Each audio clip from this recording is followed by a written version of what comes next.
Nossa, eu tô com problema de memória. Que página que é mesmo? Não briga comigo! Oh, eu esqueci!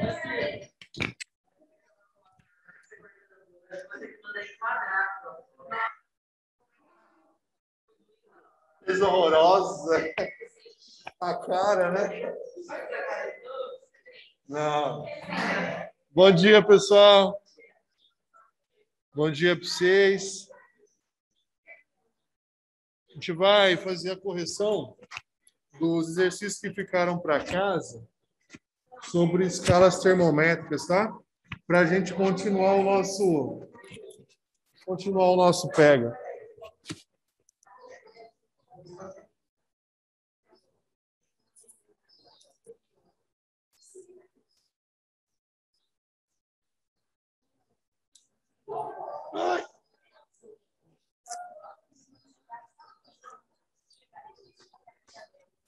Bom dia, Silvão. Bom dia, João!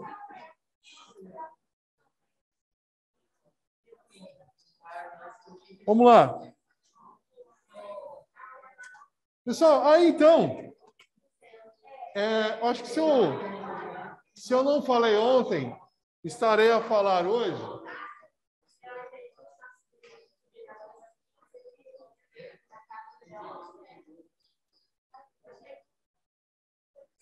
Rafita. Rafa. Tiaguinho. Pessoal, tem uma coisa que eu não falei ontem, deixa eu explicar rapidinho aqui. Quando você coloca uma blusa de frio, como vocês aí estão, você não está colocando a blusa para aquecer. Você coloca a blusa para não perder calor para o ambiente. Porque isso eu falei ontem, que a temperatura ela sempre vai tender a um equilíbrio.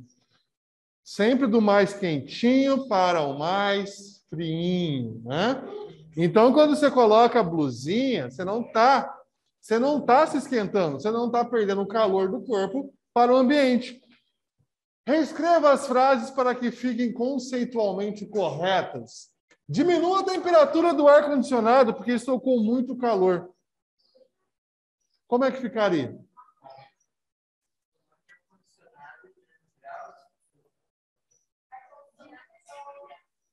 Não, pode deixar. Ó. Diminua a temperatura do ar-condicionado, porque eu estou recebendo calor do ambiente. Deixa eu aumentar aqui, então. Melhorou? Diminua a temperatura do ar-condicionado, porque eu estou com muito calor. Vai ficar assim. Diminua a temperatura. Calma. Do ar. Estou agora recebendo muito calor do ambiente.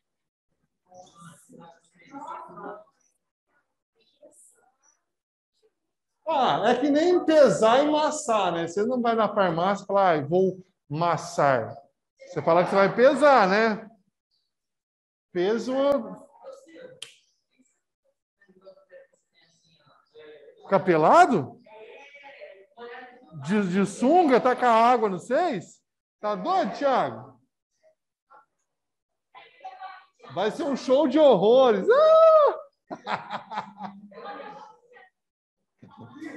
Oi? Isso aqui é água? Tá com a água no 6, sem vergonha.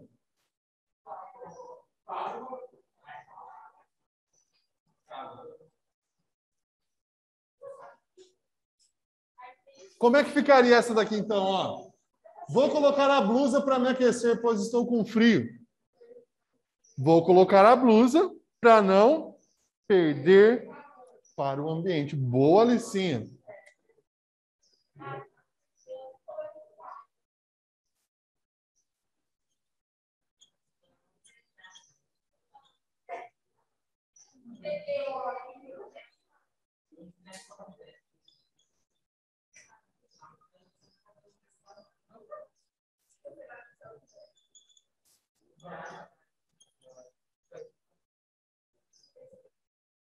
Então, você coloca a blusa para não perder calor para o ambiente. Ô, Milene, se sair a lista lá, se tiver na lista de recuperação, você desconsidera comigo que você entregou o trabalho atrasada, né? Eu já tinha entregado as nossas, mas eu corrigi, tá? Então, se aparecer, eu pedi para o tio Marco tirar. Se caso esqueça, seu nome aparecer em ciência, você desconsidera.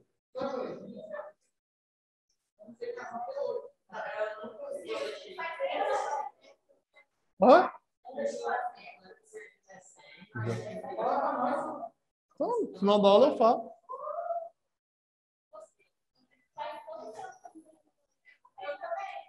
Aê, isso que é confiança, hein?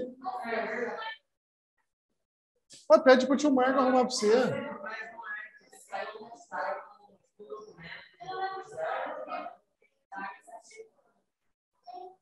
Se você não está lá, você não quer nem saber. Você não tipo isso, você sabe que você está aprovado, né?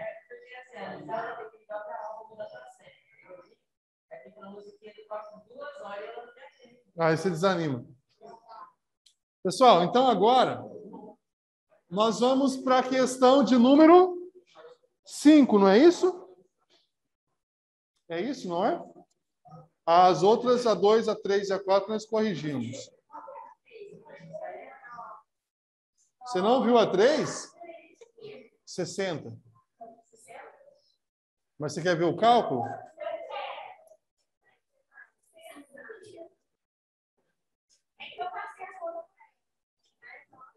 Pode subir aqui, pessoal de casa? Acho que pode, né? Pode subir, Vini? Eu já fiz o cálculo da 3, mas eu vou mostrar para elas aqui.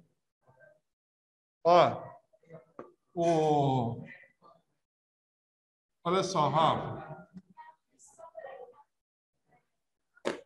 A fita do meu coração.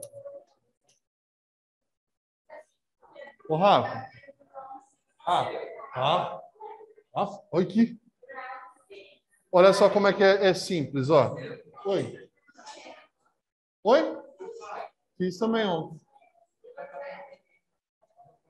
Vamos lá, então, rapidinho aqui, ó. A 3 fala o seguinte, ó.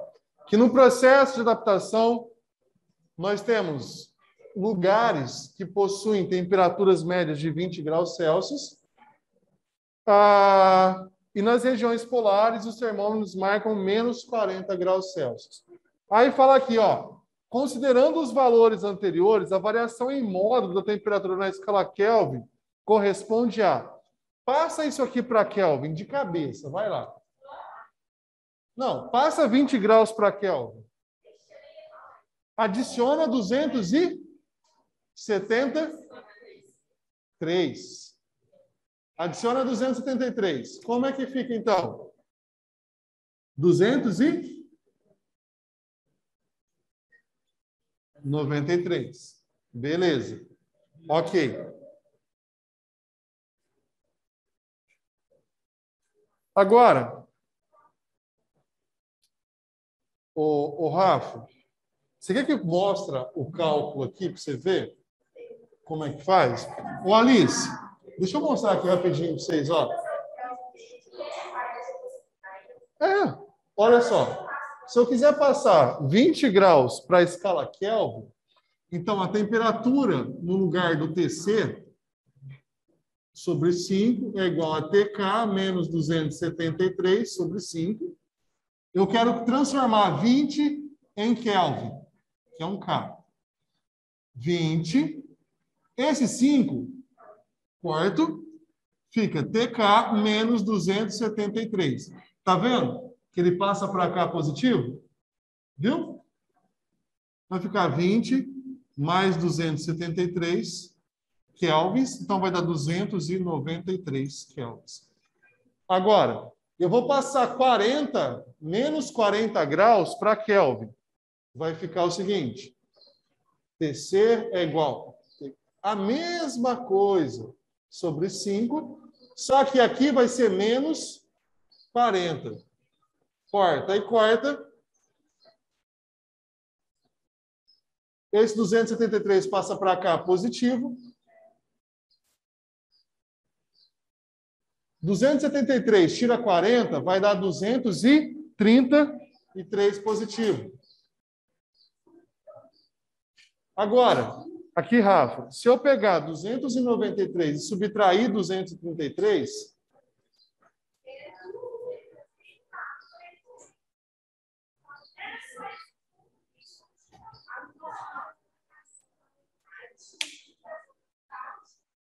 viu agora?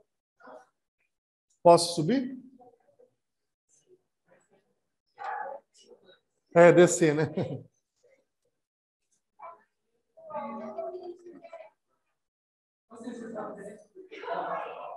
Tô calmo, vai lá. Não, não, é só para ficar claro aqui. Essa aqui é a que ela estava copiando. Só coloquei no lugar para ficar claro.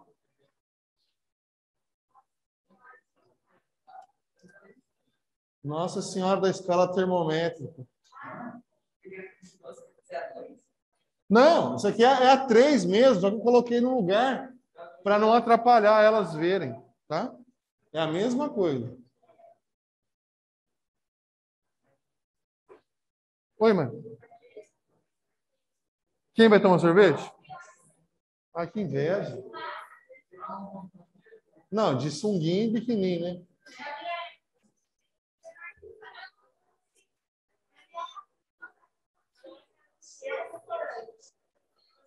Oi.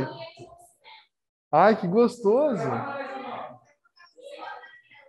É, semana aqui.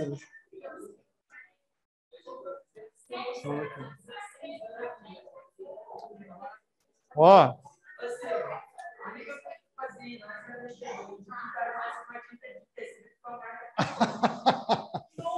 Judiação. Terminou? Livre? Terminou? Acabando? Tá bom.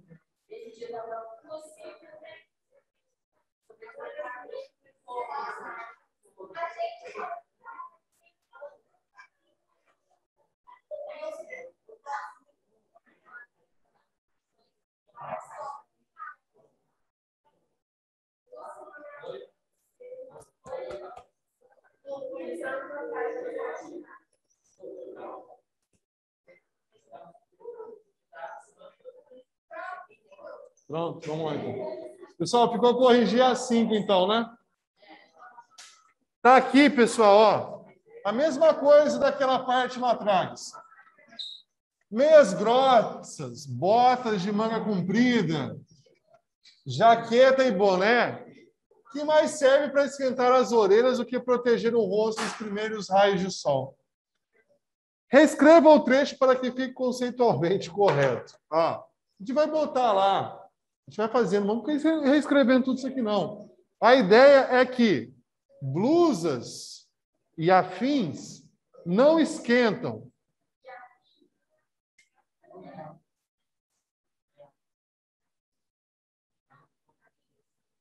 E afins não esquentam.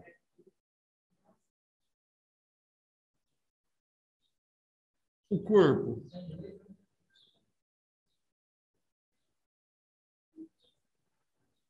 Apenas não deixam haver troca de calor com o ambiente.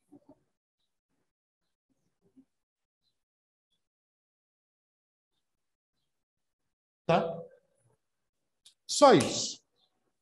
Para reescrevendo. Você já sabe, então, quando você coloca a blusa é para você não perder calor. Vocês sabiam que uma das coisas é que ninguém vai fazer isso, óbvio. Mas se você quiser não passar frio no inverno, você dormir com plástico. Plástico. Plástico, sério. Se você coloca plástico como coberta, ele é um isolante, cara. Você não vai perder calor para o ambiente nem por reza. Plástico, é sério.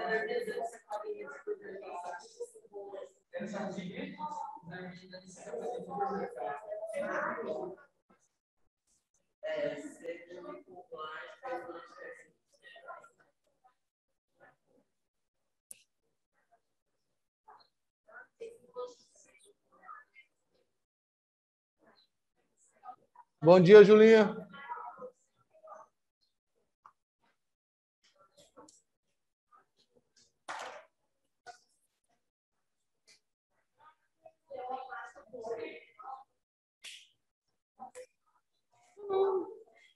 Pessoal, na hora que eu puder continuar, vocês avisam aí que eu vou voltar para trás agora, tá? A gente volta para transferência de calor. Que é o valor? Que?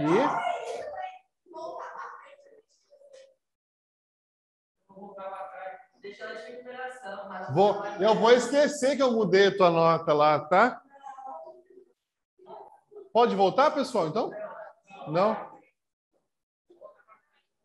Volta para trás. Redundância é pouco. Engatear ré. Engatear ré.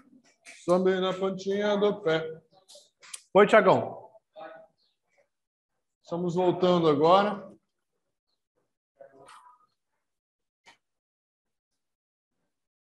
Engatear ré.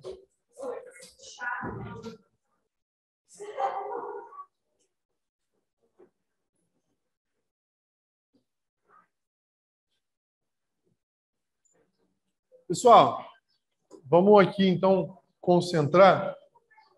Por questão de tempo, eu só vou citar os tipos de dilatação aqui. Não, mas não dá, cara. Se eu perder tempo ensinando vocês a calcular a dilatação, a gente perde tempo lá na frente e a dilatação, o cálculo dela não vai ser cobrado agora. É assunto de ensino médio. Eu gosto de ensinar para facilitar a vida do aluno lá em cima, mas não dá, né? Não vai ser cobrado mesmo em prova, nada. Pessoal, vocês já viram, por exemplo, que você está passando na ponte da Cidinha Granada aqui, na ponte Euclides da Cunha. Aí, eu não sei vocês, na hora que vocês estão passando de carro, eu fico que nem um tonto. Fica... Hein, Tiaguinho? Vocês já repararam, vocês viram? Você está passando de carro, fica...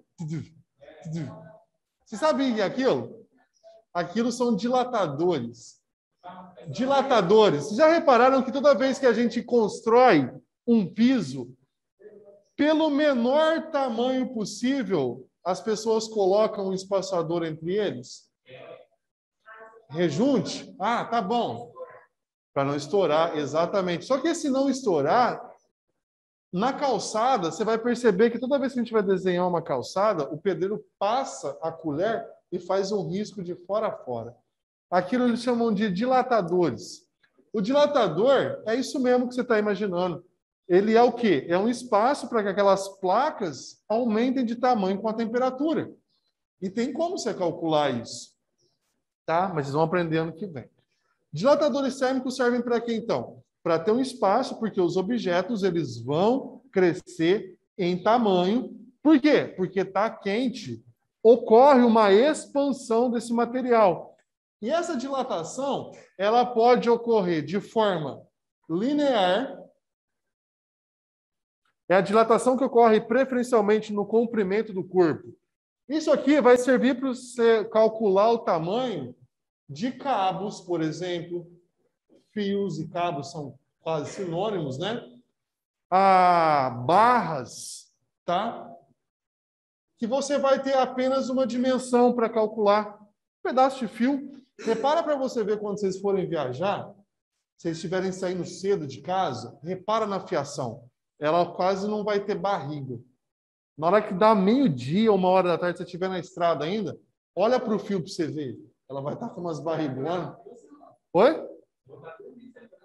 Nossa, deixa de ser preguiçoso. Olha no fio para mim. Tá? Então, pessoal, isso quer dizer dilatação térmica. Dilatação térmica é quando o objeto expande de tamanho. E cada um vai ter o seu dilatador. Cara, é óbvio que um concreto expande diferente de um ferro, mas ambos vão fazer uma expansão. Depende da temperatura. E essa expansão você consegue medir. Você acha que os caras colocam ventoinha dentro dos coolers de computador para quê? Aquilo lá começa a expandir. Onde eu vou usar isso? Os caras têm que saber o quanto vai expandir aqueles materiais, se aquilo começa a aquecer quando você usa. Manda a ventilação lá para resfriar o negócio. Um dos motivos é para quê? Não haver dilatação e não haver contato entre eles, curtos, e assim por diante. A dilatação superficial ela vai ocorrer em chapas. Você vai pensar que elas são em duas dimensões. Pensa num pedaço de chapa de ferro. Vai ser a dilatação superficial. É o mesmo jeito. Você vai imaginar do mesmo jeito. Essa chapa pode aumentar em comprimento e em largura. A dilatação volumétrica você vai utilizar para líquidos ou gases, porque você vai trabalhar em três dimensões. É a dilatação que ocorre no volume de um corpo: base, altura e profundidade. Para pensar. Essa sala aqui, se ela fosse completamente fechada, sem entrada e sem a saída de ar, se nós aumentássemos a temperatura, o que vocês acreditam que aconteceria com os gases? Eles aumentariam a... Quer ver só? Pensa num balão. O que o cara faz embaixo? Taca fogo. Esse fogo faz o quê? Aquece o ar. Esse ar expande. O balão é menos denso do que o ar frio. No caso, o ar quente é menos denso. O balão sobe. Os gases expandem. Cara, você vai ter um aumento no tamanho do volume. Isso aqui vai entrar lá em química, na lei dos gases. Volume, pressão e temperatura. Se você aumenta a temperatura, você vai aumentar o volume desse cara e a pressão, tá? Mas saibam que os corpos, eles vão se dilatar. Pode ser em uma dimensão, em duas, no caso é chapa, ou a água e os gases, eles podem aumentar também. Aí seriam três dimensões, porque você pensa em base, altura e profundidade. Tá bom? Dilatou? Dilatou. Soca o pau. Vamos lá. Olha lá. Dilatadores aqui. Trilhos de trem. Tá vendo? O termômetro é um equipamento que ele vai dilatar o mercúrio. Não pode mais usar isso aqui, né? Mas os mercúrios de antigamente, mercúrio é altamente cancerígeno, Thiaguinho, por isso, tá? Isso aqui quebra, você vai ficar brincando com aquele metal líquido, pratinho lindo, maravilhoso. É um perigo. É um perigo. Esse mercúrio, então, aqui, na hora que você coloca ele no teu sovacão, o que acontece? A temperatura do teu corpo faz ele dilatar. O que ele faz? Ele cresce na coluna e você vê a tua temperatura. Então, o próprio termômetro de mercúrio é um ponto de dilatação. Show? Entendeu? Ok. Aí, continuando aqui, depois que você tem essa dilatação, a água, ela nos surpreende. Porque a água, ela não segue a regra dos outros objetos. Por quê? A gente vai ter a dilatação anômala da água. Só vai acontecer nesse intervalo aqui, viu, gente? Que ela vai se comportar diferente dos outros. A água entra em fusão a quantos graus? Vocês lembram que é a fusão, né? Lembra? Fusão. Fusão. Goku. Não, não é o Goku, claro que não. A água passa do estado sólido para o sólido para o gasoso? Não, é sublimação. Sólido para o líquido, é fusão chamada. Então, olha só. Se você para pensar, os outros materiais, quando eles entram, se você abaixa a temperatura a 0 graus, você vai ter, entre 4 e 0 graus, nesse intervalo de tempo, você vai ter uma diminuição do tamanho deles. Eles se contraem. Eles, ó, encolhem. Vocês já viram de noite, você está assistindo um filme de terror, aí os móveis da gente começam a dar cada estralo?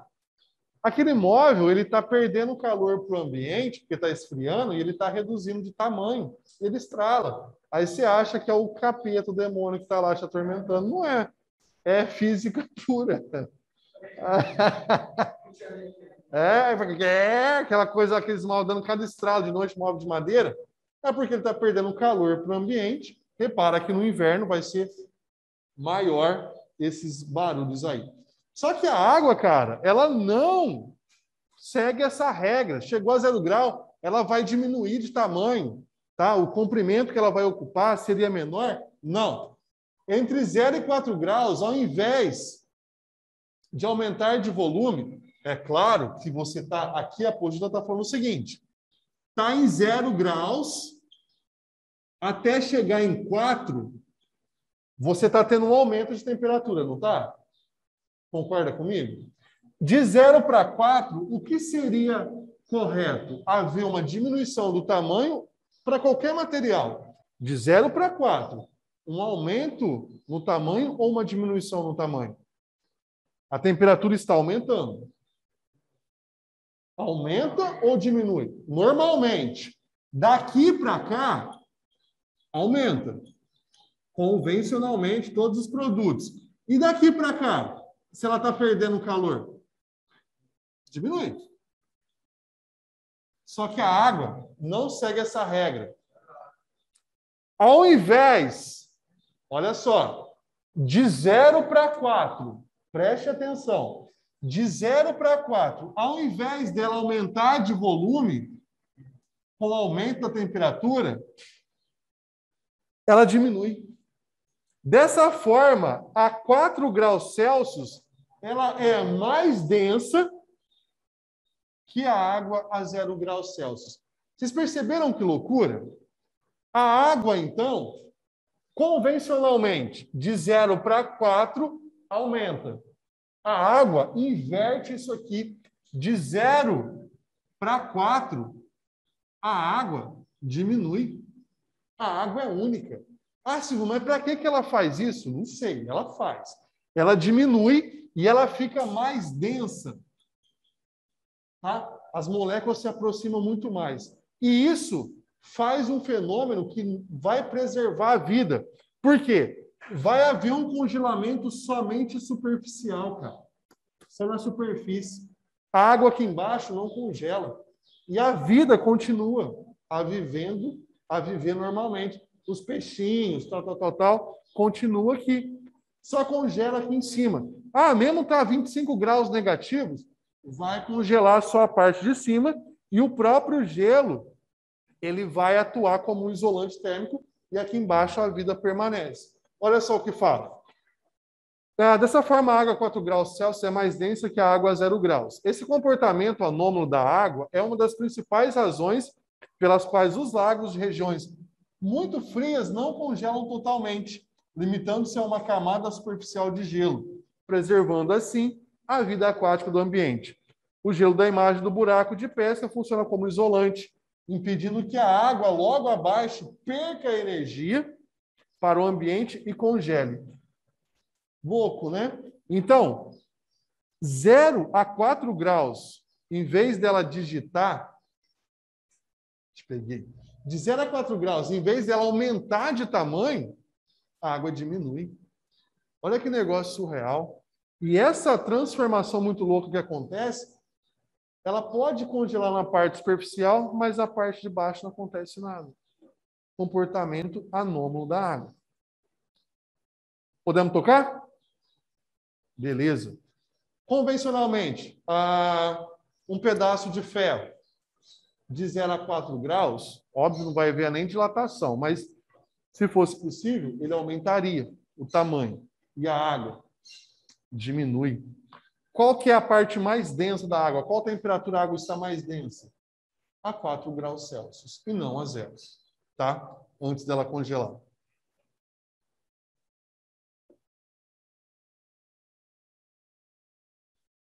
Vocês sabem que quanto mais denso, mais difícil de congelar, né? Não sabia? Quanto mais denso for um composto, mais difícil é dele congelar, tá? Agora, a gente vai, 10 minutinhos, vai dar tempo de a gente falar aqui. A gente tem 3 formas de transmitir calor para um corpo. Um deles é o mais fácil, que é chamado de condução. Se você estava assistindo a aula ontem, eu falei no começo da aula que... Qual que é a definição de temperatura, Tiaguinho? Temperatura médio grau de agitação de quem?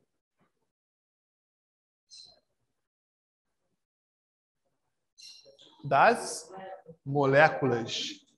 Das moléculas. Moléculas. Ah! Você não lembra, né? Das moléculas. Hã? Ah, é verdade. Aí eu peguei e falei que... Nossa, eu estou sufocando aqui dentro. Eu falei que temperatura mede o grau de agitação das moléculas. Quanto mais agitadas, maior será a temperatura. E eu falei também que o calor é uma energia térmica em movimento. Ele sempre vai sair do corpo com maior temperatura para o corpo de menor. Por isso que é chamado de energia térmica em movimento. E como é que essa energia térmica ela pode ser passada entre os corpos? Primeiro, por condução. Se é condução, você precisa de um meio material. Óbvio.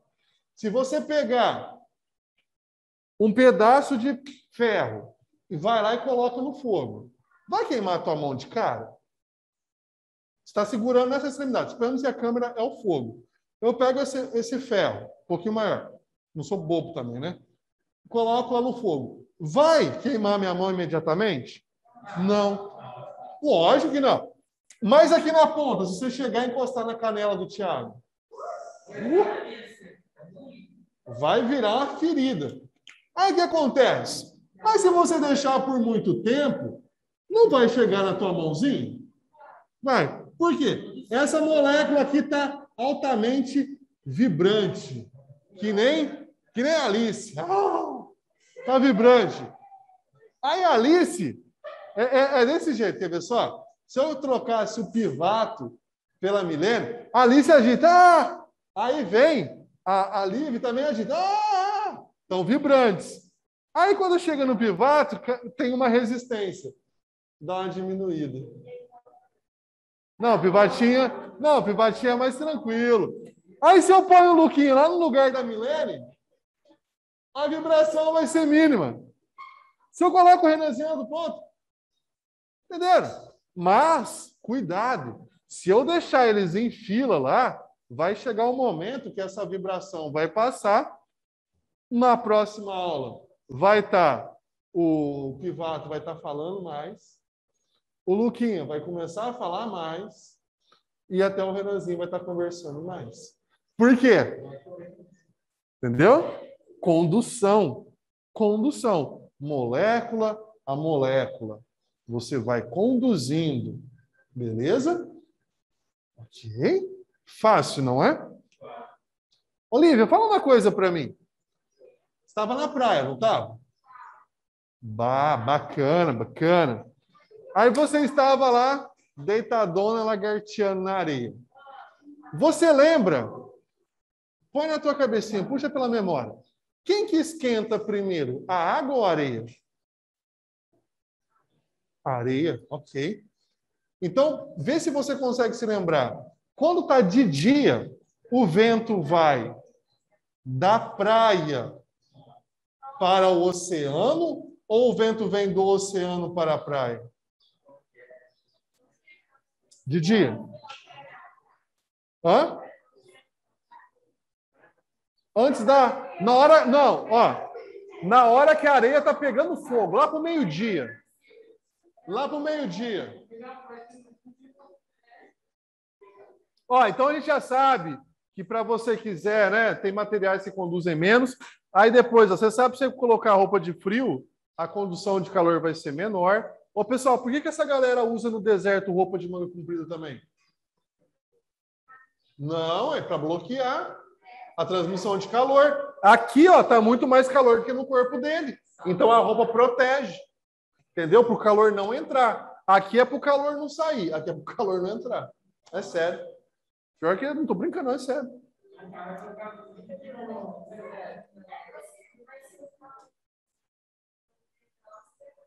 Não, tudo bem, mas você não vai colocar uma roupa por exemplo, de lã. Você vai botar uma manguinha comprida, né, Rafa?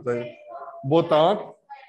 Exato. Também. Você não vai se queimar, tem problema dos raios ultravioletas, tá? Por exemplo, né? Quando eu trabalhava, por exemplo, na roça, eu não usava manga curta, só manga comprida. Pessoal, o próximo aqui, ele vai ser a convecção. Convecção você está escutando a todo momento na televisão, as ondas de poeira, essas nuvens de poeira que está passando nesse interior de São Paulo aí. O que é uma zona de convecção? Ela vai ocorrer basicamente de duas formas: no ar ou na água. Quando você olha para cá, você percebe que essa água está entrando em ebulição. Tudo que é quente nesse estado, no caso de 100 graus, tá? Ela vai ficar mais leve. Então, ela vai criar uma bolha e ela vai subir. Quando ela chega aqui em cima, aqui embaixo está mais quente que aqui em cima. Quando ela chega aqui em cima, ela perde calor para o ambiente. E ela fica mais densa comparada com a galerinha que está subindo. Aí ela desce. Quando ela chega aqui embaixo, ela ganha calor de novo. Aí o que ela faz? Ela fica mais leve, ela sobe. Aí chegou lá em cima, ela perde calor e desce. Até essa água estiver evaporando, perder-se tudo e secar, né? Oi? Zonas de convecção. Aí eu perguntei para a Lívia qual que é o vento. Ah, antes. Agora você vai pensar. Ó, por que a galera coloca o ar-condicionado em cima? Óbvio, porque o ar-condicionado solta o ar frio. O frio é mais denso. Então, o ar desce, correto. E o que acontece com o ar quente? Sobe. Forma zona de convecção aqui dentro também. O ar-condicionado faz desse jeito. Desce e sobe. Ô, pessoal, agora, por que os aquecedores não são colocados na parte superior, só na parte inferior? Uai, eu tô perguntando. Uai, por quê? Por quê? Por que os aquecedores só são colocados na parte inferior e não na parte superior? O ar quente. Hã?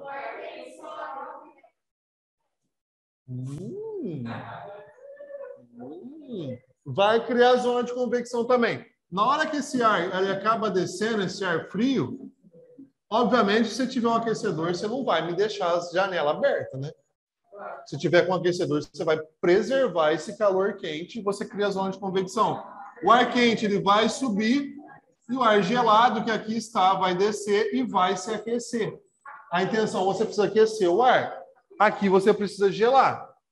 Por isso que o aquecedor, ele vai... E se nós tivéssemos colocado, por exemplo, o aquecedor em cima, ele ia jogar o ar frio para baixo e esse ar ia ficar gelado aqui embaixo, não ia ganhar temperatura e não ia subir. Ia ficar quente em cima e gelado embaixo. Por isso que o aquecedor não pode ser colocado em cima.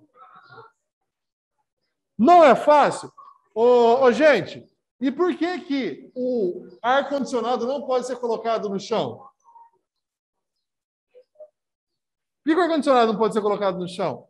Porque ele vai condensar só o que está embaixo. Não vai ter convecção. Simples.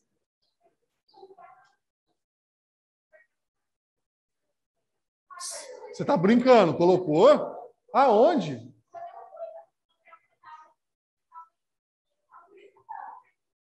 Meu Deus! Inverter. Será que era esse livro?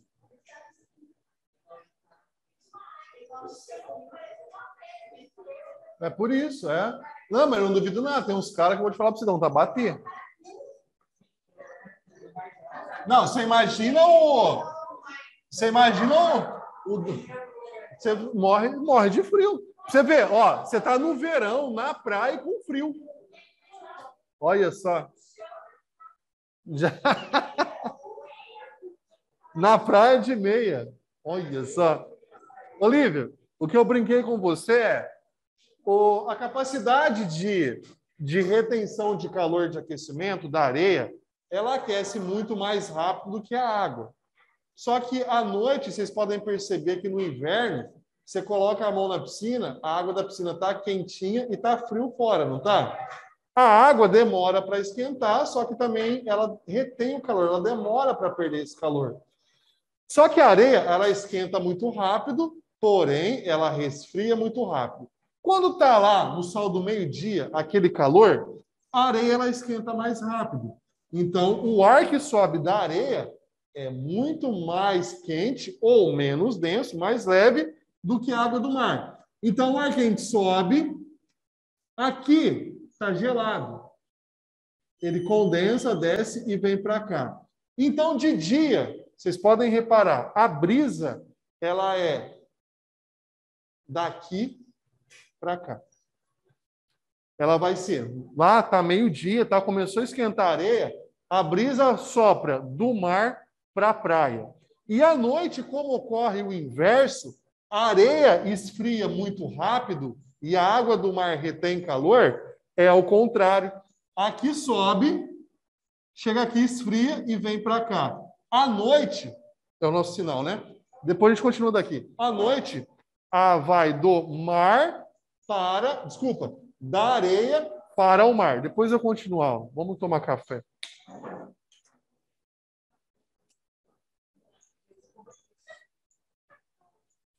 Tchau, pessoal. Até daqui uns segundinhos, tá? 20 minutinhos.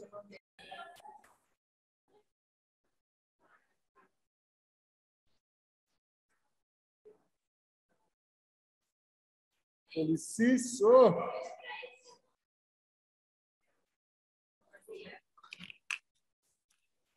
Aí, ó. Cadê a Nicole? Ah, voltou. Ainda bem.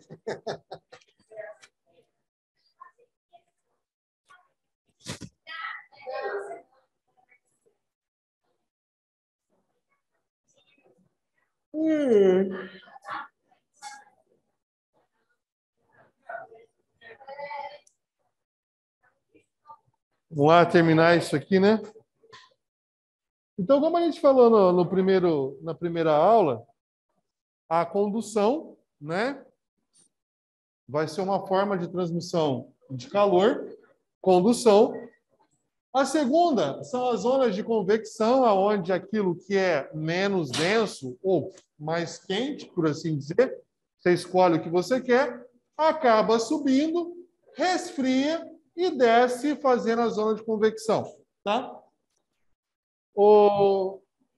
Aí eu peguei e falei para vocês que quando a areia esquenta mais rápido de dia do que a água, você tem um aquecimento, então, da areia, esse ar quente sobe, ele tem um resfriamento na região do alto mar, e esse vento, então, sopra em direção do mar para a costa.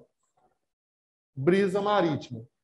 E o contrário também é verdadeiro. De noite, a água ela retém mais calor, ela sopra, então, em direção à praia, e o ar frio se desloca em direção ao oceano. A brisa é continental. Pessoal, por isso que os caras saem para pescar à noite, para não fazer força. Muitos deles saem à noite para pescar, coloca o caiaquinho aqui, ó, deixa a brisa me levar. Brisa leva eu. E volta no outro dia cedo, sem fazer força. Por quê? Vai soprar do mar para a praia. Fih, os caras são preguiçosos até para isso. Brincadeiras à parte, são zonas de convecção. Tranquilo? Fácil, não é? Agora você começa a entender por que o ar-condicionado tem que ficar em cima e o aquecedor embaixo, né, Lívia? Né, Lívia? Por isso que o aquecedor tem que ficar embaixo e o ar-condicionado em cima, né?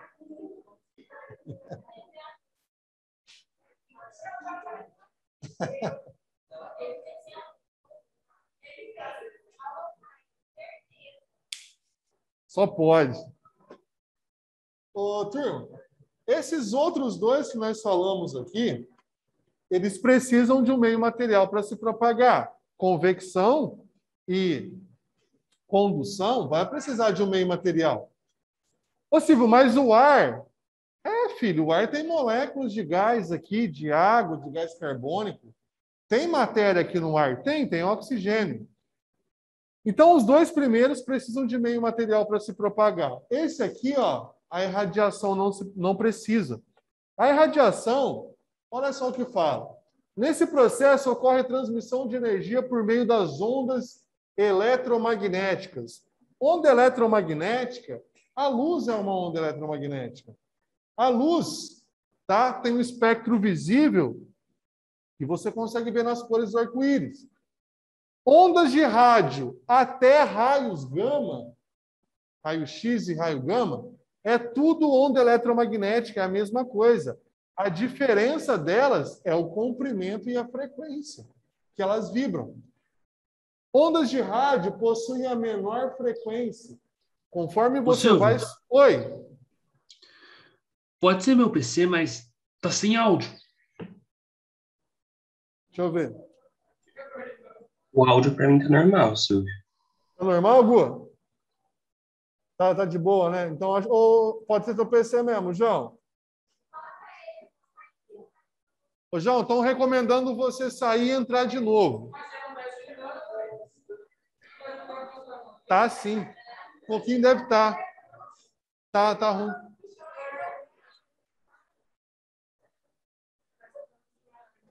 Pessoal, manda o João sair e entrar de novo aí, faz favor. Então, o que eu quero que vocês saibam, a diferença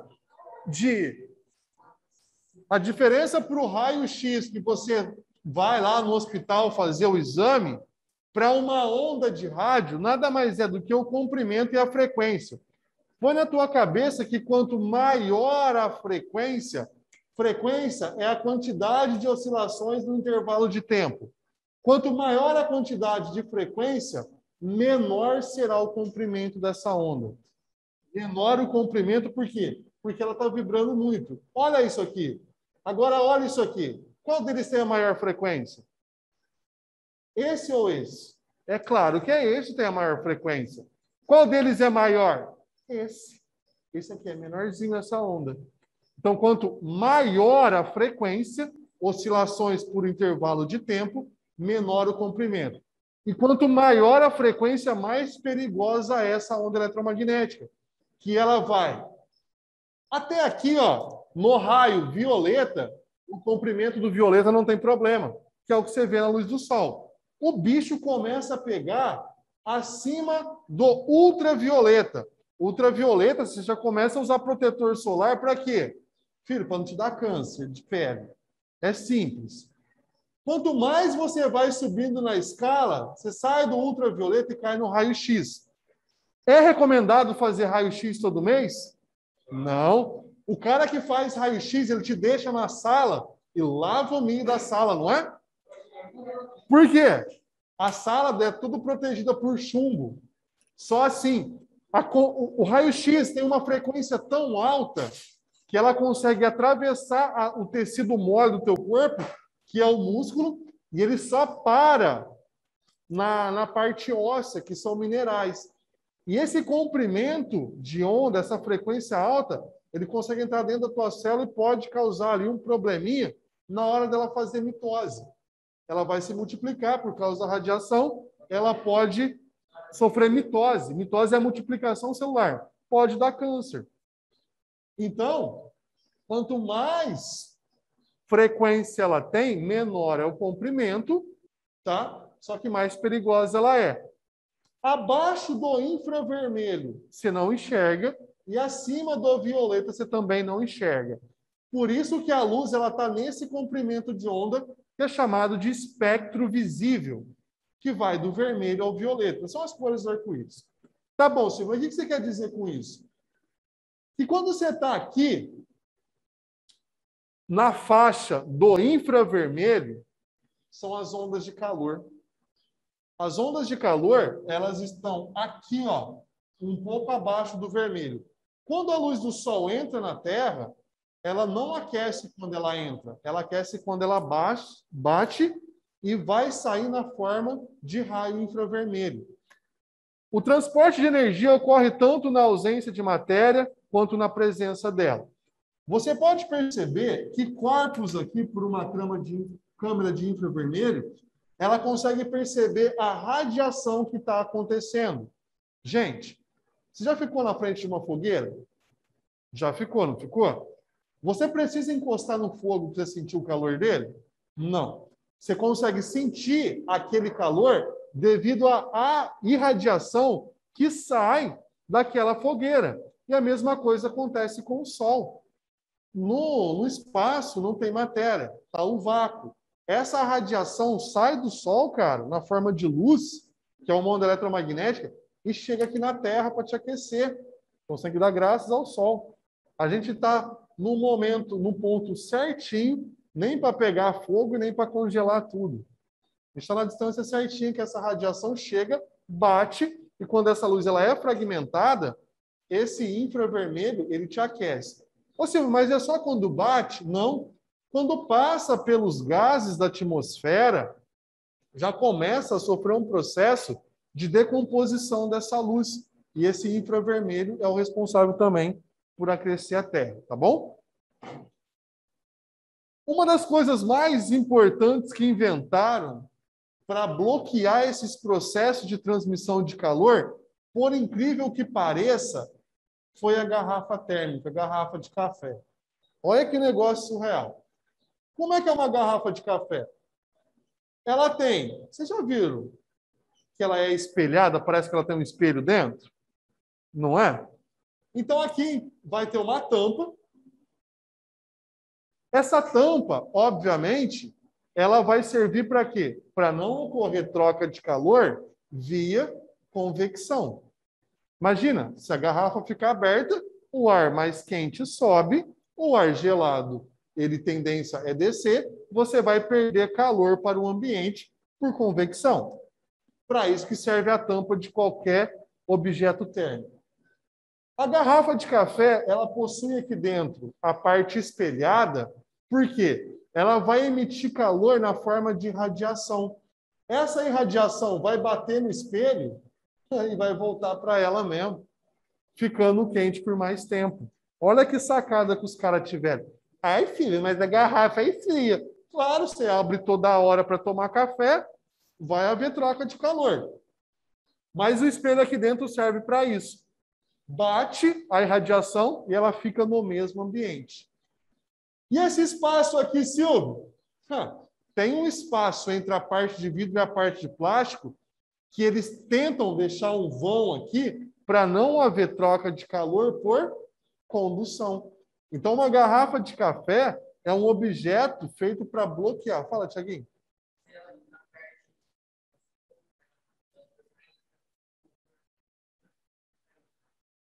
Você fala aqui nesse espaço? Não. Não esquentaria mais. O isopor, no caso, ele vai ser utilizado para não haver entrada de calor. Aqui a gente não quer perder. Entendeu? Porque ele vai estar mais quente do que o ambiente. A gente não quer que o quente daqui vá para fora. O isopor, ele é um bom isolante térmico que ele não deixa haver troca de calor do que está gelado para o que está fora. Porque o que está fora quer entrar. Aqui ele quer escapar. A gente não pode deixar essa temperatura, ó, fugir. Vazio, um espaço aqui, às vezes pode ter algum material para não haver troca de calor, seria para bloquear por condução. Aqui dentro o espelho, irradiação, e a tampa, óbvio, para bloquear por convecção. Tranquilo? Qual que é o único que não precisa de meio material para se propagar? A irradiação. Que a gente vai utilizar a luz, que é uma onda eletromagnética. Está confuso? Maria? Está confuso? Rafa?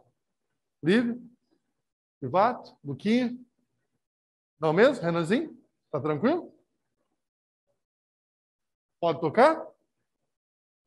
Agora a gente sai da parte teórica e vamos para a parte que entra cálculo. Agora vem a parte que entra cálculo. Ah, vocês achou que ia ficar fácil assim? Pessoal, antes de eu começar a explicar aqui, eu gostaria de ler o que a apostila traz só para mim, na de vocês não tem. Só um detalhe aqui, só um segundinho, ó. Bem no começo aqui, ó, ontem eu falei em aula que a gente sempre teria que passar Kelvin, né? Para escalar Kelvin. Essa matéria que a gente vai estudar, para oitavo ensino médio, para fazer as provas, eles falam que não precisa passar para a escala internacional. Eu vou ler o que a apostila traz aqui. Comentar que essas, que eu vou explicar aqui agora, são unidades usuais e não pertencem ao sistema internacional, embora sejam utilizadas no Brasil. No sistema internacional, a unidade de calor sensível é o Joule. A gente vai usar caloria. A unidade de massa no sistema internacional é quilogramas. Nós vamos utilizar gramas. E a unidade de calor específico é Joule por quilograma vezes Kelvin, a temperatura em Kelvin. Nós vamos utilizar a forma usual. No sistema internacional seriam outras medidas, tá? Só para não fugir daquilo que eu falei ontem. Calorimetria. Eu vou ter dois tipos de calor. Um chamado de calor sensível e o outro insensível. Mentira. Um é chamado de calor sensível e o outro é chamado de calor latente. O que significa calorimetria? É a quantidade de calorias que eu preciso para aquecer, para elevar em 1 grau, 1 grama. Como é que eu vou utilizar isso? Eu vou precisar que vocês saibam que os materiais que a gente vai utilizar, eles já têm um coeficiente estipulado. Você está com frio, Rafa? Não. Você estava nadando com as crianças? Não. Aí você tem que falar para mim. Estou colocando blusa para não perder mais calor? Ô, Rafa, para o ambiente. Aqui então, pessoal. Então, vamos lá. Esse calor sensível que a gente vai acabar utilizando aqui é a quantidade de calorias que eu vou precisar para elevar 1 grama em 1 grau Celsius. Caloria, energia, a quantidade de energia que eu vou precisar para elevar 1 grama em 1 grau Celsius. E esses valores aqui, chamados de calor específico, tá? Eu vou ter já definido cada valor. Os caras já testaram tudo em laboratório. Agora só me cabe saber a quantidade de energia que eu vou precisar utilizar para ter essa variação. Quanto de energia que ele precisa ganhar para fazer tal coisa? O calor sensível é muito fácil. Olha só. O calor sensível, ele vai ser dado pela letra Q. Deixa eu tirar essas coisinhas aqui. Pela letra Q. Esse Q vai ser a representação de caloria, tá bom? Esse M vai ser a unidade de massa, que vocês vão utilizar em gramas. Esse C aqui vai ser a unidade de calor específico. Unidade de calor específico é aquela que vai ser dada para você, tá? Eles já sabem um calor específico da água, eles já sabem um calor específico do óleo, já sabem um calor específico do ferro, eles já sabem um calor específico de tudo. Eles querem saber, para você ter uma variação de temperatura, o delta, então, vai significar variação de temperatura. Delta significa temperatura final menos a temperatura inicial. Não esquece disso. Ô Silvio, mas o que você está querendo me dizer? Que você vai ter uma determinada quantidade de energia que vai ser recebida para você, por exemplo, sair de 10 graus e passar para 20 graus. Suponhamos que você botou a água na panela, tá? Essa água está a 30 graus Celsius. Você está dando energia para essa panela, você ligou o fogo. Quanto de energia vai precisar ser recebida, 1.000 gramas de água, para ela sair de 20 e passar para 100 graus? É isso que a gente vai calcular. A quantidade de energia que você tem que ter para fazer essa temperatura subir. Ou a quantidade de energia que você precisa perder para essa temperatura baixar. Aonde essa energia que nós estamos falando aqui vai ser a letra Q, vai ser a caloria, M vai ser a massa, C, o calor específico de cada material que o problema vai nos dar, e o delta T vai ser a variação de temperatura. Vamos pegar um exemplo aqui, ó. Calcule o calor necessário para variar a temperatura de 500 gramas de areia a 20 graus Celsius. Se ele não dá duas temperaturas, ela vai ser única. Gente, olha aqui uma mata. Massa vezes o calor específico da areia, que é 0,2, vezes a variação. Então, quer dizer que para você sair de 0 graus e chegar a 20 graus Celsius, 500 gramas de areia, você precisa de 2.000 calorias. Simples, não é? Hã? Mais ou menos? Vocês vão ver só o calor latente.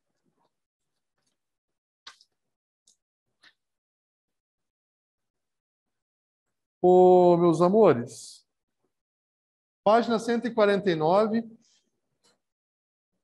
questão número 1 e 3.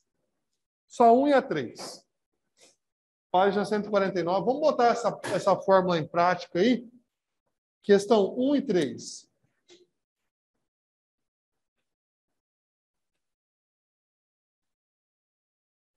Vocês dão conta. Já vou. Oi. Você sabe colocar? Pode colocar lá. Ô, pessoal, então a questão 1 e a questão 3 da página 149. Assim.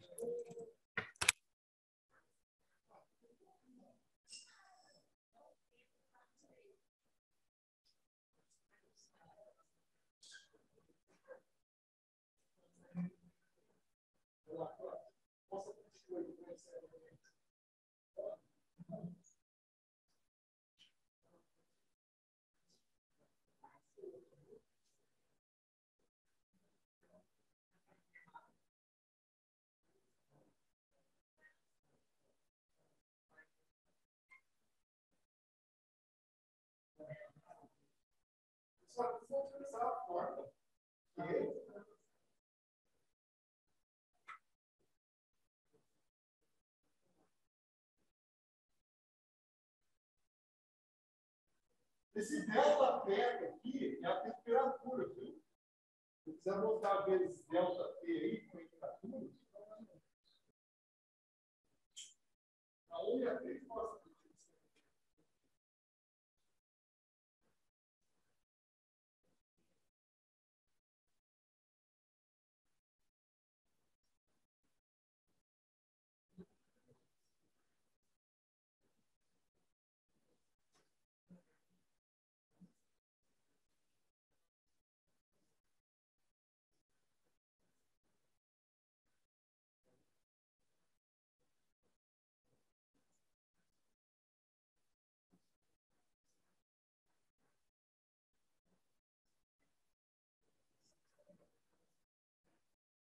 Pessoal, se quiser usar o computador,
Pessoal, então aqui a gente percebe qual é a quantidade de calorias que vai ser necessário esse material ganhar para ele ter uma variação de temperatura, tá?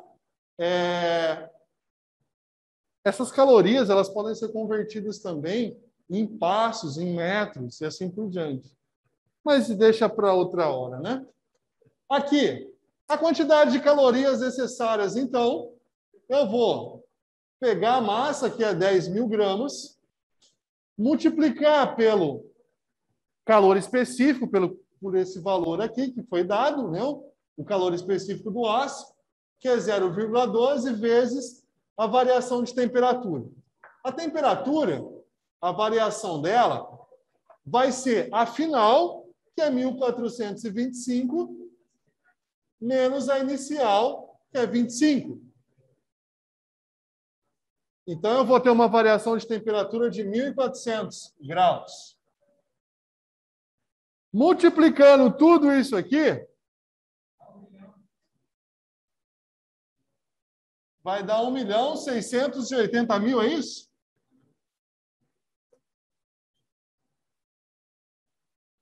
$1.680.000, o quê?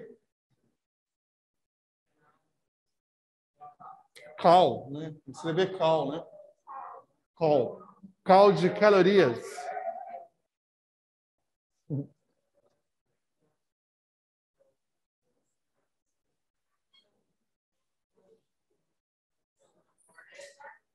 Todo mundo acertou aí, né?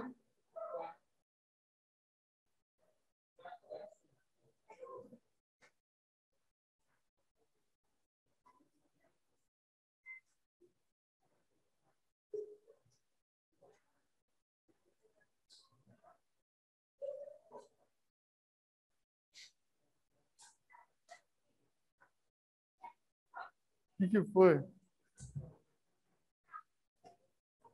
Pode subir? Pode. Aí eu pedi para fazer a 3, né? Tá assim. 1 grão de milho de massa igual a 2 gramas. Calor específico, 0,6 gramas. 0,6 calorias por grama. E temperatura inicial de 20 graus Celsius é colocado dentro de uma panela com óleo fervente. Suponha que no instante em que atingiu 100 graus, o milho tenha estourado e virado uma pipoca. Que quantidade de calor ele recebeu dentro da panela para isso acontecer? Vamos lá, então. Q é igual a M vezes C vezes delta T. A massa dele é apenas 2. O calor específico dele é 0,6. A variação de temperatura, pessoal, vai de 20 para 100. Temperatura final menos a inicial. 100 menos 20. 80 graus. Beleza? Aqui vai ser 80. Aí a gente vai fazer aqui, que é igual a 2 vezes 0,6 dá 1,2 vezes 80, que é igual a 96 calorias. Letra I. Bateu aí? Show! Fácil, né? Teteia. Agora vamos para o calor latente. Esse aqui foi o calor sensível. Agora a gente vai para o calor latente.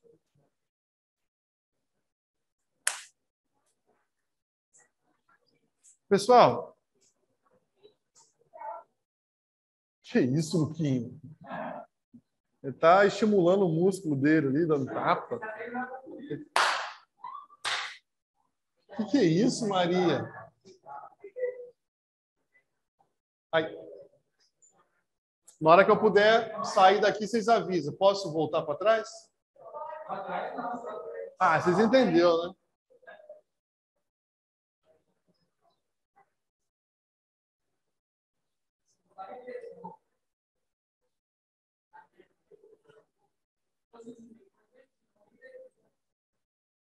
Não, estamos progredindo. Pessoal, então vocês escutaram agora o que era o calor sensível.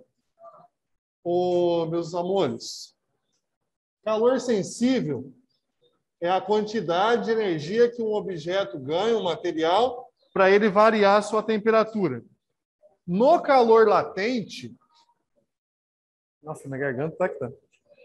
No calor latente, vai ser a mesma coisa, só que tem um detalhe. Se vai ser a mesma coisa, não tem que ter detalhe, né?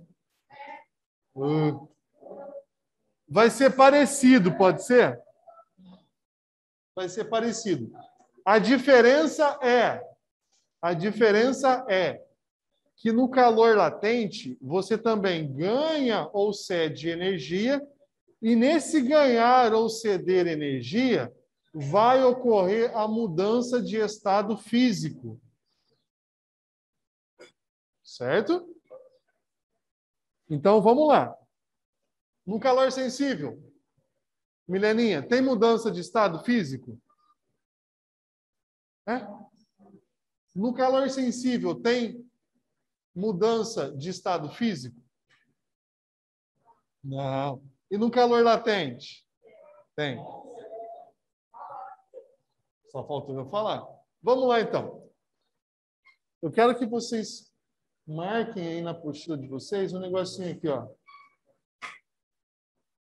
A grandeza, então, física, que mensura essa quantidade de energia por unidade de massa necessária para uma substância ou um material mudar de estado físico, é denominada calor latente de mudança de estado. Tá? A mesma coisa. A única diferença aqui é que vai ter mudança de estado físico. A gente vai se preocupar muito com a água. Tá? Você também terá, perceba, que nós vamos ter aqui alguma substância, que eles também já sabem, esse calor latente das substâncias, e você vai ter o calor latente, a quantidade de energia para fazer essa substância fazer fusão, e a quantidade de energia para essa substância fazer uma evaporação. Tá? Ela vai chegar a evaporar. Sólido para o líquido, líquido para o gasoso. Se tem mudança de estado, tem que ter mudança também na quantidade de energia. Olha só. Observe que só precisamos de 80 calorias para converter gelo a 0 graus em água a 0 graus. Você, quando passa de um ponto de fusão, acompanhe o que eu estou querendo dizer aqui. Quando a água ela não tem adição de outros elementos químicos, como sódio, fósforo, potássio, aquela coisa errada, tudo, eu falo que a substância ela é pura. O gelo, quando ele começa a derreter, ele vai derreter a 0 graus Celsius. Enquanto todas as moléculas não saírem do estado sólido para o gasoso, ela não ganha mais temperatura. Olha que negócio surreal. A água pura, então, ela vai ter um gráfico muito parecido com isso aqui, ó. Essa estabilidade que se dá aqui é, enquanto todas as moléculas não passarem para o outro estado, ela não sobe a temperatura dela. E é isso que a gente vai falar que é calor latente. 0 graus, está derretendo? Tá. Só que enquanto todas não saírem do estado gelo, sólido, não vai passar para o líquido. A temperatura não sobe, vai permanecer a 0 graus. O que eu quero que vocês se atentem aí? Os valores do calor latente de fusão e o de solidificação têm o mesmo modo, quer dizer, o mesmo valor, mas apresentam sinais contrários. Do sólido para o líquido, vai ser negativo. O mesmo ocorre com os valores de calor latente de vaporização e o de condensação. Tá?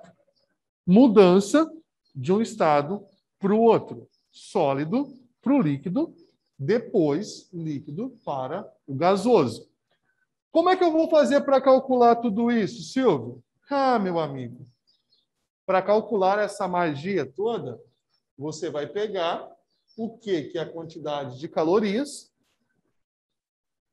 a massa vai estar em gramas, e esse L já vai ser o calor que vai ser destinado a você, que é o calor latente. Igual o calor sensível, vai estar o calor latente. Como é que eu faço isso? Multiplica tudo. O que você tem que saber aqui é que está ocorrendo uma mudança de estado. Tá? Agora, nessa equação, a unidade ali, vocês já sabem, caloria, grama e o calor latente. Calcule o calor necessário para fundir 1.000 gramas de gelo a 0 graus Celsius em água a 0 graus Celsius. Não está tendo mudança de estado? Tá ou não está? Só que a temperatura é a mesma. Precisa entrar a variação de temperatura aqui? Não precisa. Por que não precisa? Está variando. 0 para 0? Continua 0. Só que saiba que esses objetos eles têm tendência a fundir ou a ter fusão ou a solidificar.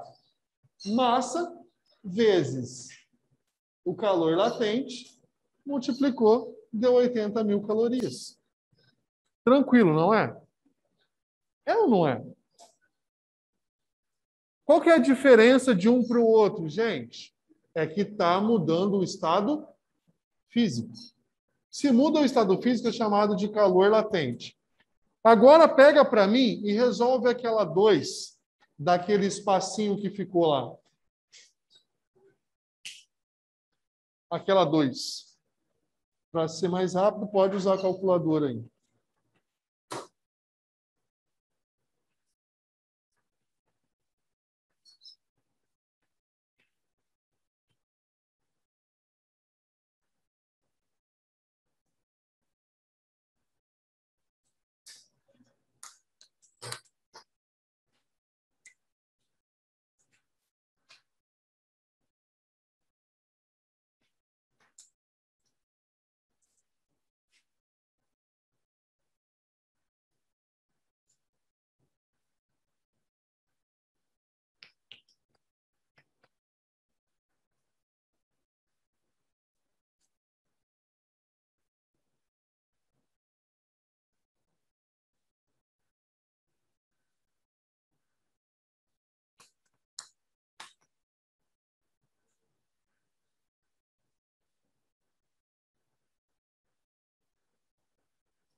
Entendeu?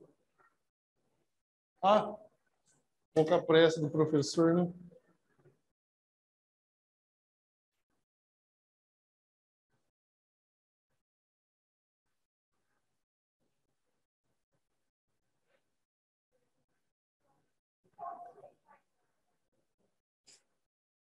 É só multiplicar ali sim.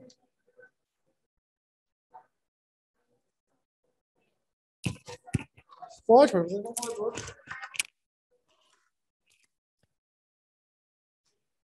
Pode fazer na calculadora.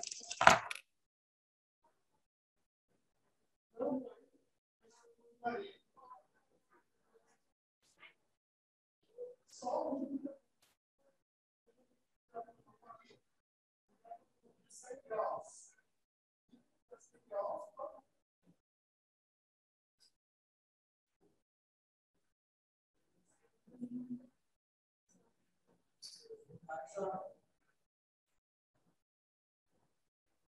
Eu tenho certeza que todo mundo aceitou, porque não tem variação de temperatura. Se não tem variação de temperatura, é só multiplicar. Agora, o que acontece? Que a massa, 1.000 gramas, aproximadamente 1 litro, vezes o calor latente, que é 540. A temperatura fervente, 100 graus. A temperatura para evaporar é 100 graus, não tem variação de temperatura. Olha o que acontece, que é igual a 540 mil calorias. Agora, a parte mais difícil, sabe qual que é? Sabe qual que é a parte mais difícil? Não, eu tenho 2 minutos ainda. Eu vou dar um indicativo para vocês resolverem em casa. Essa daqui, ó. Essa 5, eu acho que tinha até que ter mais questão sobre essa, só tem uma. Depois eu até falo mais. Só que tem um problema, pessoal. Pode acontecer de chegar na hora do vamos ver e falar assim, ó, para fazer gelo, uma pessoa coloca 300 gramas de água, a temperatura ambiente era 25 graus, e em seguida coloca a forma no freezer. Passando um intervalo de tempo, ela obtém gelo a 0 graus Celsius. Qual foi a quantidade de calor dissipada no processo? Aqui é que o bicho pega. Aqui é que a porca torce o rabo. Brincadeiras à parte. Aqui a gente vai ter que unificar, vamos ter que trabalhar com as duas fórmulas. Ô, gente, qual que é o ponto de fusão da água? 0. Me ajuda. Qual que é o ponto de fusão da água? 0 graus, não é? 0 graus. Tá. Só que tem um detalhe. Essa água, quando ela chega em 0 graus, ela não congelou ainda. Então, se eu estou com a água a 25 graus e eu tenho que fazer ela chegar a 0 graus, eu estou no mesmo estado físico ainda, não estou? Estou ou não estou? Água a 25 graus. E a água vai começar a congelar a 0 graus, ela não está líquida ainda? Você vai utilizar, primeiro, a fórmula.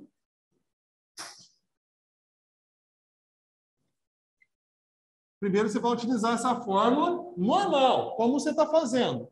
Vai dar um resultado negativo, porque você está tirando a temperatura. Beleza. Depois que essa água chegou a 0 graus, ela não vai congelar? Esse 0 para 0 não é calor latente? Você vai pegar, depois que você utilizou essa fórmula, você vai pegar o quê? M vezes L. A massa vai ser a mesma. O que vai modificar? Olha o coeficiente aqui. Percebeu? Mais ou menos. Faz o calor sensível de 25 a 0. Você vai ter um resultado. Depois você vai pegar a massa, vai multiplicar ela pelo calor latente. Gente, a água vai do 0 graus, ela vai congelar a 0 graus. Está mudando de estado. Depois você vai ter um resultado aqui. Você vai pegar os dois e vai somar. O resultado vai dar um número negativo, porque o calor está dissipado, você está perdendo energia. Só para vocês saberem, o total vai ter que ser menos 31.500 calorias. Aí eu gostaria que vocês tentassem chegar nisso aqui. Tá? Vai ficar para a próxima aula os exercícios, então, que ficou desse módulo aí, beleza? Tanto aquela parte de convecção e esses outros aí que precisam ser feitos. A gente se encontra na próxima aula. Um grande abraço. Fiquem com Deus e até a próxima aula.